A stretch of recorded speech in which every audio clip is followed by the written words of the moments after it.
ഇവരെയൊക്കെ കണ്ടിട്ടെ പക്ഷേ ഒരവസ്ഥ ഇങ്ങനെ ആയിപ്പോയല്ലോ എന്ന് ആലോചിക്കുമ്പോൾ സ്ഥാപനത്തിനോട് പറഞ്ഞു ഇവർ ഭയങ്കര അനുഗ്രഹത്തിലാണ്.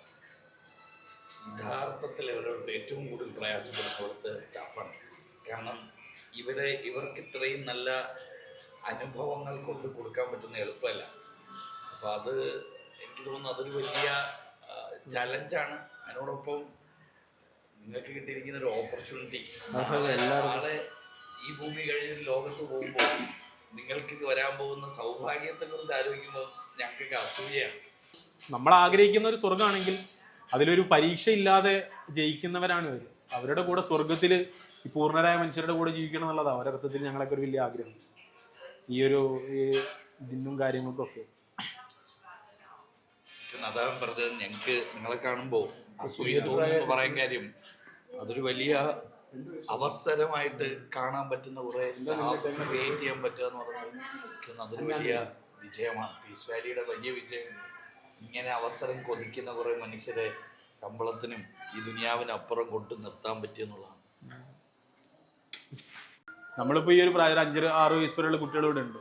നമ്മൾ 6 വയസ്സ് വരെയുള്ള ഒരു കുട്ടിയോടൊക്കെ നിങ്ങൾ ഏറ്റവും വലിയ ആഗ്രഹങ്ങൾ എന്താണെന്ന് ചോദിച്ചാൽ നമ്മുടെ വീട്ടിലൊക്കെ ഉള്ള കുട്ടികൾ പറയുന്ന ആഗ്രഹങ്ങൾ എന്താണ്?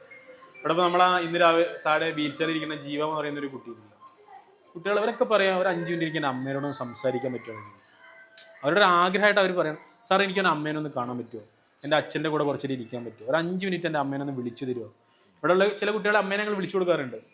ഞങ്ങൾ തന്നെ ഏതെങ്കിലും സ്റ്റാഫിനെ ഫോൺ വിളിച്ചിട്ട് അമ്മയെന്ന് പറഞ്ഞ് ഫോൺ കൊടുക്കും. 1 മണിക്കൂറൊക്കെ അവർ സംസാരിക്കും. എല്ലാ തിങ്കളാഴ്ചയും ഇവിടെ അച്ഛനമ്മയുടെ കുട്ടികളെ നമ്മൾ വിളിക്കുന്നതിൻ്റെ കൂടെ നമ്മൾ അമ്മയില്ലാത്ത കുട്ടികൾക്ക് കൂടെ ഫോൺ വിളിച്ചിട്ട് നമ്മുടെ ഏതെങ്കിലും സ്റ്റാഫിനെ അവരോട് സംസാരിക്കുക. അപ്പോൾ അവർ സ്വന്തം അമ്മയെന്നുള്ള ധാരണയിൽ കുറേ പേര് സംസാരിക്കും. ഇവിടെ ഇപ്പോൾ സൈക്കാട്രിക് ട്രീറ്റ്മെൻറ്റ് എടുക്കുന്ന കണ്ടക്ട് ഡിസോർഡറുള്ളൊരു കുട്ടി അവരുടെ ഒരു സിറ്റിംഗ് ഉണ്ട്, ഞങ്ങളെല്ലാവരും ഇരിക്കുന്നു. അപ്പോൾ ഞങ്ങൾ ചോദിച്ചു ഇനി എന്താ നിങ്ങൾക്ക് വേണ്ടേ എന്ന് ഞങ്ങൾ ചോദിച്ചു. എല്ലാവരും പറഞ്ഞിങ്ങനെ സംസാരിക്കും. ഇനി എന്താ വേണ്ടതെന്നുള്ളൊരു കുട്ടി പറഞ്ഞു എനിക്ക് എൻ്റെ അനാഥാലയത്തിലേക്ക് തിരിച്ചു പോയാൽ 11 വയസ്സായ കുട്ടി, ഒരു പെൺകുട്ടിയാണ്. ഞങ്ങൾക്ക് ആകെ അത്ഭുതമായി. കാരണം ഇവിടെ നമ്മൾ ചിൽഡ്രൻസ് വില്ലേജ് ഉണ്ട്, സെൻസറി പാർക്ക്, ചിൽഡ്രൻസ് പാർക്ക്, നമ്മൾ ഇടയ്ക്കിടയ്ക്ക് ട്രിപ്പ് പോകും, എല്ലാ സൗകര്യങ്ങളും നമ്മൾ കൊടുക്കുകയാണ്, നല്ല ഭക്ഷണം കൊടുക്കുകയാണ്. അപ്പോൾ എന്നിട്ട് കുട്ടി പറഞ്ഞ് തിരിച്ചു പോകണം. അപ്പോൾ നമ്മൾ ചോദിച്ചു എന്തിനാ തിരിച്ചു പോകണമെന്ന് വെച്ചപ്പോൾ പറഞ്ഞു 5.5 വയസ്സുള്ള എൻ്റെ അനിയൻ അവിടെ ഉണ്ട്, എനിക്ക് അനിയൻ്റെ കൂടെ ജീവിച്ചാൽ മതി. ഒരു 11 വയസ്സുള്ളൊരു കുട്ടി, ആ കുട്ടിയുടെ ആഗ്രഹം പോലും നിർണ്ണയിക്കുന്നത് ആ കുട്ടിയുടെ ഒരു സാഹചര്യമാണ്. അപ്പോൾ അത് എത്ര ഭീകരമായൊരു സാഹചര്യമാണെന്നുള്ളത് പലപ്പോഴും ചില കുട്ടികളൊക്കെ കാണുമ്പോൾ ഞങ്ങൾക്ക് അങ്ങ് നിയന്ത്രണം വിട്ട് പോകാറുണ്ട്. ചില ഗസ്റ്റൊക്കെ വരുമ്പോൾ ഒരു കുട്ടിയുണ്ട്, അവൻ എപ്പോഴും ഓടിപ്പോയിട്ട് ആ കുട്ടികളൊക്കെ ഉണ്ടാ സാറിൻ്റെ അച്ഛന്ന് പറഞ്ഞിട്ട് ഞങ്ങളെ പരിചയപ്പെടുത്തി തരിക. ചില കുട്ടികളോട് നീ വിളിക്കുന്നത് നിൻ്റെ അമ്മേനെ അല്ല എന്നറിയുന്നത് നമ്മൾ മാത്രം. നമ്മുടെ മുമ്പിലിരുന്ന ആ കുട്ടികളെ അമ്മേനെയൊക്കെ വിളിച്ച് ആരെങ്കിലും സ്റ്റാഫിനെയൊക്കെ വിളിച്ച് സംസാരിക്കുമ്പോൾ നമ്മൾ അഭിമുഖീകരിക്കുന്ന ഒരു എന്താ അതിന് വിളിക്കേണ്ടതെന്ന് അറിയില്ല, അത്രയൊരു മാനസികാവസ്ഥ. അപ്പോൾ നമ്മൾ എന്തൊക്കെ കൊടുത്തു എന്ന് പറഞ്ഞാലും ഇങ്ങനെ കുട്ടികളുടെ ഒരു ചൈൽഡ്ഹുഡിൽ കുട്ടികൾ കിട്ടേണ്ട കുറേ സാധനം. പിന്നെ ഇവിടെ ഉള്ളൊരു നമ്മളൊരു പീരീഡ് സോഷ്യൽ എക്സലൻസ് പറഞ്ഞ ഒരു പീരീഡ് ഉണ്ട്, SC. ആ പീരീഡിൽ ഈ കുട്ടികൾ നമ്മളെ മറ്റ് ഡിപ്പാർട്ട്മെൻറ്റുകളിലേക്ക് നമ്മൾ വിടുക ചെയ്യുക, സ്നേഹതീരത്തിലേക്ക് പോകുക. അവിടെ കുറേ അമ്മമാരുണ്ട്. കുട്ടികൾ പോയിട്ട് അവിടെയുള്ള ഓരോ ഇൻമേറ്റ്സിൻ്റെ കൂടെ സംസാരിക്കും, കളിക്കും, അവരുടെ കൂടെ ഇരിക്കും. അപ്പോൾ ഒരു ദിവസം അവിടെ ആണെങ്കിൽ ഒരു ദിവസം PM, അങ്ങനെ എല്ലാ ആഴ്ചയിലും ഒരു പീരീഡ് നമ്മളങ്ങനെ വെച്ചേക്കാം ഈ കുട്ടികൾക്ക്. അപ്പോൾ കുറേയൊക്കെ അർത്ഥത്തിൽ ഇപ്പോൾ ഇവിടുത്തെ കെയർ ടേക്കർ അവരുടെ അമ്മയാണ്, അവരുടെ അമ്മയെന്ന് വിളിച്ചിട്ടാണ് കെയർ ടേക്കറുടെ അടുത്തേക്ക് പോവുക. ഇല്ലെങ്കിൽ സ്കൂളിലേക്ക് എപ്പോഴും കൊണ്ടുപോകുന്ന ഡ്രൈവർ അവരുടെ അച്ഛനാണ്. അങ്ങനെ തന്നെയാണ്, ആ ഫീലിംഗ് തന്നെയാണ് അവരോട് അങ്ങനെ ഇൻമേഴ്സിലും കുറേ ആളുകൾ അവരുടെ സ്വന്തക്കാരായിട്ടുണ്ട്. ഇപ്പോൾ ഇവിടെ രോഗികളെ എടുക്കാനൊക്കെ ചിലപ്പോൾ നദിവിയും ബക്കർക്കൊക്കെ പോവുക. ഞാൻ പലപ്പോഴും ചിന്തിച്ചിട്ടുണ്ട്, ഇവർക്ക് ഞാൻ ഒരു വട്ടം എടുക്കാൻ പോയിരുന്നു, ഷാജുദ്ദീൻ മാഷ്, സാബിർ സാർ, ഷെഫീസ്, നമ്മുടെ മാനേജർമാരാണ് വന്നു. എന്നിട്ട് ഫുള്ള് ഒരു നിലത്തിങ്ങനെ പുഴുവരിച്ച് ശരീരമൊക്കെ മുറിഞ്ഞ് വ്രണപ്പെട്ട് കിടക്കുന്ന ഒരു മനുഷ്യനാണ്. ഞാൻ ആദ്യമായിട്ടാണ് പോണേ, ഞാൻ കയറുമ്പോൾ തന്നെ എനിക്ക് ഛർദ്ദിക്കാൻ വന്ന് ഞാൻ ഇറങ്ങി കയറും. അയാളെ എടുത്ത് കൊണ്ടുവന്ന് ക്ലീൻ ചെയ്ത് കുളിപ്പിച്ചത് മുഴുവൻ ഷാജുദ്ദീൻ മാഷ്, ഇവിടുത്തെ മാനേജറാണ്. ഞാൻ അപ്പോഴാണ് ആലോചിച്ചു, സാറിന് ഒരു ഫോൺ വിളിച്ചാൽ ഇവിടുന്ന് ഒരു വണ്ടി കൊണ്ടുവരാൻ ഡോക്ടർ, നേഴ്സ്, കെയർ ടേക്കർമാർ പരിചയം വിളിച്ചാൽ മതി.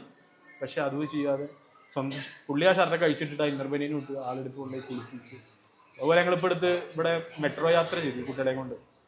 അപ്പോൾ ഞങ്ങൾ മെട്രോ ഇങ്ങനെ ഇറങ്ങി വന്ന് പ്ലാറ്റ്ഫോമിൽ ഇങ്ങനെ ആളുകൾ അങ്ങനെ കൊണ്ടുവരുന്ന സമയം ഞങ്ങളെ ബോർഡിംഗ് കമ്മിറ്റിയിൽ 2 വ്യവസായ പ്രമുഖരെന്ന് തന്നെ പറയാം, നല്ല വലിയ ഇതിലൊക്കെ ഇരിക്കുന്ന ഒരു ലിബാസ് ഷംസു. അപ്പോൾ പുള്ളി ഞാനൊക്കെ എപ്പോഴും കാണുമ്പോൾ തന്നെ റെസ്പെക്ട് ചെയ്യണമെന്ന് തോന്നുന്ന ആ ഒരു ലെവലിലുള്ള ബോർഡിംഗ് കമ്മിറ്റി മെമ്പേഴ്സ്. അപ്പോൾ ഞങ്ങൾ കുട്ടികളെ കൊണ്ട് ഇങ്ങനെ ലിഫ്റ്റ് ഇങ്ങനെ ഇറങ്ങി വരുമ്പോൾ ഞാൻ ലിഫ്റ്റിന് മുമ്പിൽ നിൽക്കുന്നുണ്ട്, ടീച്ചേഴ്സും കെയർ ടേക്കർമാരും വന്ന കുട്ടികളെ ഇങ്ങനെ ഒരു വലിയ കൂട്ടത്തെ ഇങ്ങനെ പിടിച്ച് നിൽക്കുന്നുണ്ട്. പുള്ളി ഇങ്ങനെ ഫ്രീ ആയിട്ട് നിൽക്കുക. അപ്പോൾ ഒരു കുട്ടി അതിൽ ഓടി വന്നിട്ട് അവിടെ അപ്പിട്ടു. ആളുടെ അപ്പിയ ഫ്ലോറിൽ വീണു. ഇപ്പം ഞാൻ ലിഫ്റ്റിന് മുമ്പിൽ ഇങ്ങനെ നിൽക്കുന്നുണ്ട്, എല്ലാവരും ഇങ്ങനെ സ്റ്റേഡ്, കാരണം എല്ലാവരെയും കുട്ടികളെ ഒന്നും ചെയ്യാനില്ല, ബാക്കി കുട്ടികളെ ഇറക്കിക്കൊണ്ട് വരിക ബാക്കി സ്റ്റാഫ്. അപ്പോൾ ഞാനിങ്ങനെ എന്താ വെച്ചാൽ ഞാൻ ഇങ്ങനെ അവിടേക്ക് പോയപ്പോൾ പുള്ളി എന്നോട് കൈ കൊണ്ട് ഇങ്ങനെ കാണിച്ചു. എന്നിട്ട് ഒരു ടിഷ്യൂ പേപ്പർ എടുത്തിട്ട് ലിബാസ് പുള്ളി ആ അപ്പി കോരിയിട്ട്, ഞാൻ ശരിക്കും ഇങ്ങനെ എങ്ങനെ അത് കാണുന്നുള്ള ആ ഒരു അർത്ഥത്തിൽ നോക്കിയെന്നാണ്. പുള്ളിക്ക് ആലുവയിൽ സ്വന്തമായിട്ട് വലിയ ടെക്സ്റ്റൈൽസുകളും വ്യവസായ സ്ഥാപനങ്ങളുള്ള ഒരാളാണ്. ശരിക്കും ഈ പീസ് വാലി എന്തുകൊണ്ട് ഇങ്ങനെ ആവുന്നതെന്ന് ചോദിച്ചാൽ ഇതിൻ്റെ മുകളിൽ നടക്കുന്ന ആളുകളുടെ ഒരു നീയത്ത് അങ്ങനെ ആയതുകൊണ്ടാണ്. തീർച്ചയായും ഞാൻ അങ്ങനെ വിചാരിക്കണം എപ്പോഴും. ഈ കുട്ടികൾ ഇങ്ങനെ ഒരു ദിവസം ഞാൻ ഒരു രോഗിനെ എടുക്കാൻ പോകാൻ നിന്നപ്പോൾ ഇവിടെ ബെഡില്ല, നിർഭയിൽ സ്നേഹതീരത്തിൽ ഫീമെയിൽ വാർഡിൽ ബെഡില്ല. അപ്പോൾ സാറ് പറഞ്ഞു ബെഡില്ലെങ്കിൽ നമ്മൾ അവരെ എടുക്കണം, അവരാ അവസ്ഥയൊക്കെ കിടക്കുമ്പോൾ നാളെ നമ്മളെങ്ങനെ സുഖമായിട്ടൊന്ന് പോയി ഉറങ്ങാമെന്ന് ചോദിച്ചു. ശരിക്കും ഒരു ചോദ്യത്തിൻ്റെ ഉത്തരമാണ് ശരിക്കും പീസ്ഫുൾ. പിറ്റത്തെ ദിവസം നമ്മളാ ആളെ കൊണ്ടുവരുമ്പോൾ ഫീമെയിൽ വാർഡിൽ നിന്ന് ഒരാൾ മരിച്ചു. ആളുടെ മയ്യത്ത് ഇറക്കിയിട്ട് ആ ബെഡിലേക്കാണ് നമ്മൾ പുതിയ ആളെ എത്തിയിട്ട് കിടക്കുന്നത്. ഇപ്പോൾ ഇവരൊക്കെ പറയും ഭീകരമായ ഒരു സംഖ്യ, 1 കോടിയോടെ രൂപയാണ് നമുക്കൊരു മാസം ചിലവുള്ളത്, സ്ഥിര വരുമാനം എന്തെങ്കിലും ഉണ്ടോ എന്ന് ചോദിച്ചാൽ ഒന്നുമില്ല എന്ന് പറയും. ഇതെങ്ങനെയൊക്കെ നടന്നുകൊണ്ടെന്ന് ചോദിച്ചാൽ ഇവരൊക്കെ പറയും പടച്ചോൻ നോക്കാൻ പറഞ്ഞില്ലേ, നമ്മൾ നോക്കുന്നു, എന്തെങ്കിലും വഴി പടച്ചോൻ കാണിച്ചോളും. ഇത് ഒരു വിശ്വാസം പ്രസംഗിക്കണമൊക്കെ ഓക്കെ, പക്ഷെ ഇത് ഞങ്ങളൊക്കെ ഇവിടെ നിർത്തിയിട്ട് ഇത് എങ്ങനെ നടത്തിക്കൊണ്ടോണെന്ന് ഞങ്ങളെപ്പോഴും ആലോചിക്കാറുണ്ട്. ഇത് ചില്ലറ ഒരു കോൺഫിഡൻസ് അല്ലല്ലോ അത്. ഇപ്പം അടുത്ത മാസം ശമ്പളം കൊടുക്കണമെങ്കിലും ഒരു 50 ലക്ഷം 55 ലക്ഷം രൂപ ഇവിടെ ചിലവുണ്ട്. പടച്ചോൻ തരുമെന്നും പറഞ്ഞിട്ട് ആ ഒരു വിശ്വാസത്തിൽ മാത്രം വേറെ ഒന്നും പ്രതീക്ഷിക്കാതെ ഇങ്ങനെ നടന്നുകൊണ്ടിരിക്കുന്ന കുറേ മനുഷ്യന്മാരാണ്. അതുകൊണ്ട് ഇവർക്ക് ഇതുണ്ട്. നമ്മൾ പ്രൊജക്ട് റിപ്പോർട്ടിന് ഞാനും ഡോക്ടറേറ്റ് ഒരാളിരുന്ന മീറ്റിങ്ങിൽ എന്നോട് പറഞ്ഞത്, നിങ്ങൾ കൊടുക്കുന്ന കുട്ടിക്ക് സൗകര്യം ഉണ്ടോയെന്ന് ആ കുട്ടി ചോദിക്കില്ല, എനിക്കെന്നെ സൗകര്യം കിട്ടിയോന്നും ആ കുട്ടി ചോദിക്കില്ല, പടച്ചോൻ ചോദിക്കും.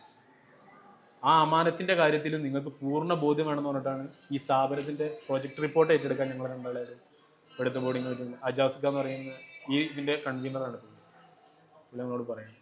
ഈ ഒരു നെയ്യത്തിൻ്റെ ഒരു ബലമാണ് എല്ലാ അർത്ഥത്തിലും പീസ്ഫുൾ. ആ ഒരു നെയ്യത്ത് കൊണ്ടാണ് ഇത് ഇങ്ങനെയൊക്കെ നടന്നത്.